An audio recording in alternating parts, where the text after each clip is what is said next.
Another pregnancy diet video তোমাদের সাথে share করছি। তো আজকে আমি সকালে খেয়েছিলাম ড্রাই ফ্রুটস, তার সাথে খেজুর আর একটা বানানা। আর তারপরে ব্রেকফাস্টে ছিল দেখো রুটির মধ্যে এভাবে সবজি দিয়ে একটু ডিম দিয়ে চিজ দিয়ে আর কি বানিয়েছিলাম। এটার রেসিপিটা যদি তোমরা চাও অবশ্যই আমি শেয়ার করব, অবশ্যই কমেন্টস করো।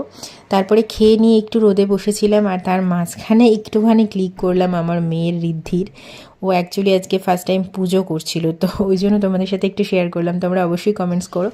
তারপরে যাই হোক আমি একটু হাঁটতে বেরিয়েছিলাম। আমি যেহেতু রেগুলার বেসিসে হেঁটে থাকি 20 মিনিট টু 15 মিনিট বা 25 মিনিটস যেমন হয়। আর তারপর এসে সাপ্লিমেন্টগুলো খেয়ে নিয়েছিলাম। এটা আমি নর্মালি ব্রেকফাস্ট করার পরেই খেয়ে থাকি। আর তারপরে দেখো আজকে পোমোগ্রানেট খেয়ে নেবো, একটা বেদানা।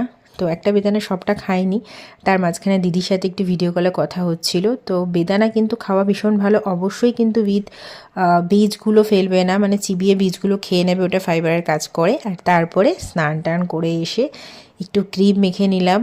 যেমনটা নিজেকে একটু কেয়ার করা, এটা অবশ্যই দরকার কিন্তু আমাদের সবার, তবেই কিন্তু আমরা সবাইকে ভালো রাখতে পারবো। চলো এই ভিডিওটা শেষ করছি, টাটা।